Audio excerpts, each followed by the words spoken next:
Hello, welcome to AC Studio.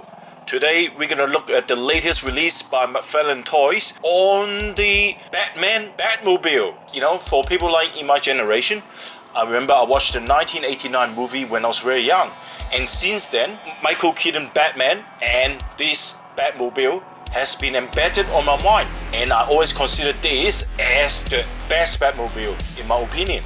Well, in a way, this is like an Art Deco design. It has a very streamlined, sleek design on the car, and also it has an engine in the front, and it becomes the blueprint for all the Batmobile design in the later movies.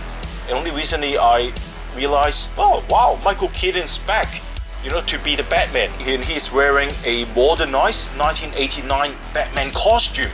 He also driving his own 1989 Batmobile. Alright, so let's have a look at the packaging and then we'll open it.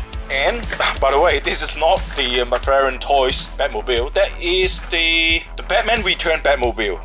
It can convert into a Bat missile, and I got this long time ago through eBay, so it is a second-hand model. But I also got another, the same Batmobile in a box. Haven't been unopened yet though. I'm gonna have another video to have a look at this vintage toy. I think it was released back in 1992, 1993, I believe. This packaging is roughly 55 centimeters long and 20 centimeters depth and 25 centimeters wide. Looks very nice to me. And that is the side. And have a look at the back. At the back, so you got a picture of the actual product, and also you can see the picture of the Batman inside the cockpit. And of course, you know, this thing doesn't come with the Batman, and I think the Batman will be very, very hard to get. So I have the car, I may not able to get the Batman. Anyway, let's open it. Alright, let's have a look. Just open it like that. So cardboard, and got the car inside, and that's how it looks like. So let's pull it out,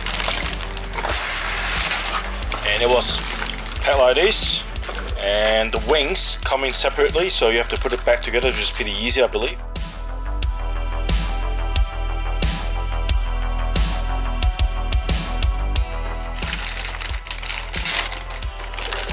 Wow, ta-ta!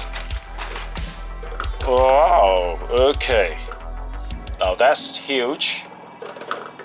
But one thing I noticed straight away is how come this canopy is in different color, is in gray color. Is it supposed to be like this? So these are the wings, so you have to put it together, and that looks like the right wing, and then let's put it together, just clip together will be okay. Alright, it's not too hard. And the other one, put it together too. Alright, done. Easy. And there is a button here, and that button will unlock the canopy. So yep, so you see the canopy, and the canopy you can either do this just like exactly what the movie is, slide out. But every time you slide out, right, make sure that doesn't scratch the surface. Right? And inside they put a card in there, which is very smart. So that comes with the card. It doesn't do much, but anyway, I'll put it aside.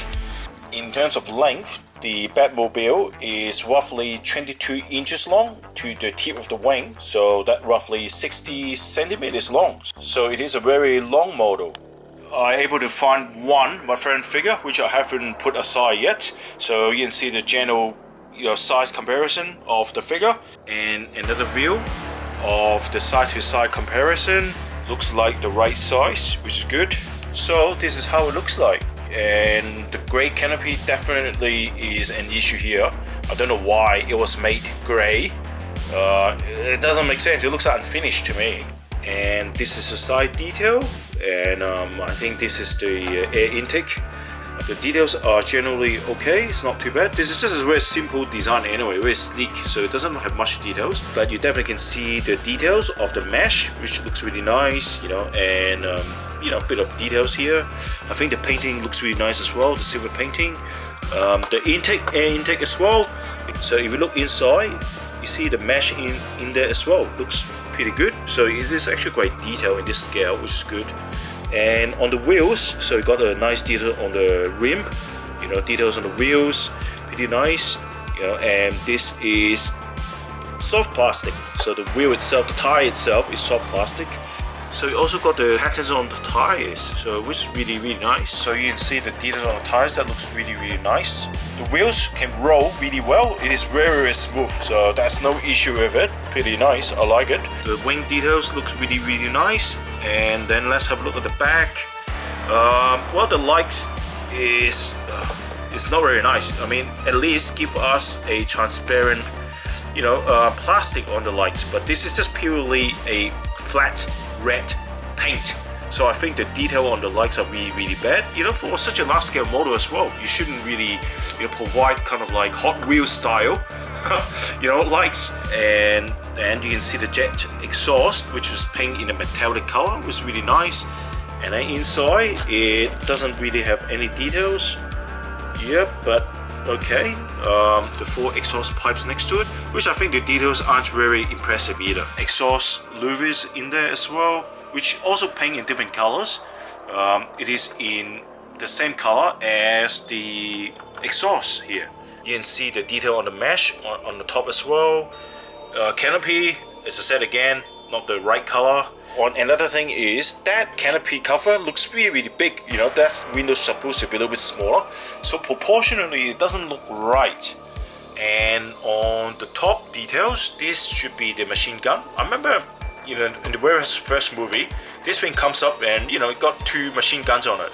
But in this one, obviously, it doesn't have anything on it. And in the front, you can see this engine intake, and this is in a different color as well. This is not black, but in a metallic gray color, which doesn't look too bad at all.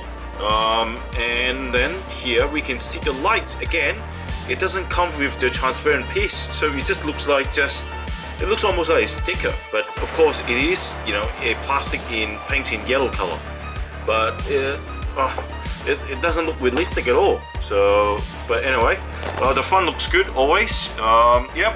So that's how it looks like.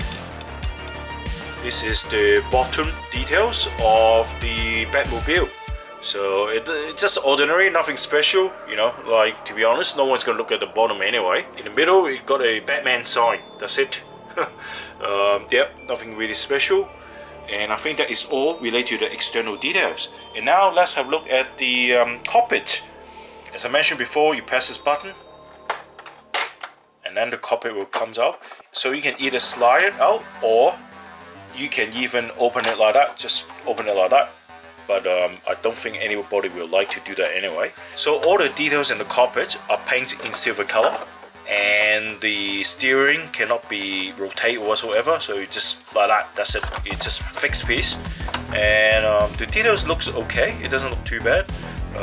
Yeah, but it doesn't have any other color. So like that's just very general kind of like silver paint on all the details. It has a bit of details at the floor, which is pretty nice. And this is seats detail, so it has the mesh as well, you know, a bit of leather looking, you know, details, which is pretty good. And yeah, and a bit of silver color there as well. Nothing special, nothing on the side, and yeah, nothing much.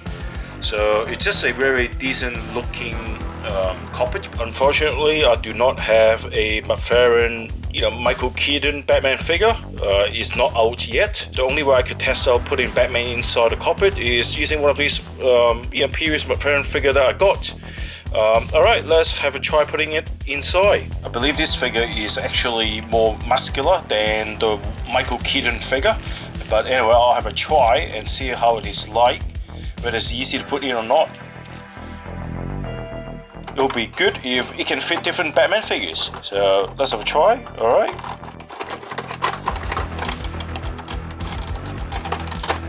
Alright, it looks like you can fit inside. You can actually fit the Batman inside, so you can fit different Batman figures. Pretty good. And then what you do, you put it inside, close it off, click, done. So the Batman is inside now. So I don't know if you can see him. Yep, inside. Alright. by looking at this figure, I realized, you know, Michael Keaton Batman figure has a higher years, so you need to be careful. So you have to push it down a bit. This one's fit really well because the years aren't very tall, so you can do that quite easily, right? So alright, that's actually quite easy to put inside. It's easy to pull it out as well. Consider this is much more muscular figure, so I'm quite sure Michael Keaton ones should be pretty good as well. Now, after looking at this in grey color, I don't really like it. I kind of regretting getting this thing. You know, this thing is bloody expensive as well. This costs $148 Australian dollars. Luckily, I got a 10% discount, you know, through gift cards and stuff like that. But, you know, I kind of look at it, I was like, what the hell? You know, I'm not happy with this. And I kind of like thinking, oh, you know, why should I get this? So, but anyway, so I don't understand the logic behind this. And some YouTuber even saying, you know, you can paint it yourself, you don't match with black. Yes, you can. And also for the price you get, right, I expect you're gonna have some kind of hidden weapons. I don't see any. You know, I tried to look for it, I couldn't find any. And so my conclusion is, don't get it if you don't have to, right? Unless you really like it. So now comes to the end of this video. So what do you think? Do you think that is expensive for the things that you get, or you think that's reasonable? Do you agree with my review or not? So please voice your opinion, and I'll talk to you again in the next video. Bye for now.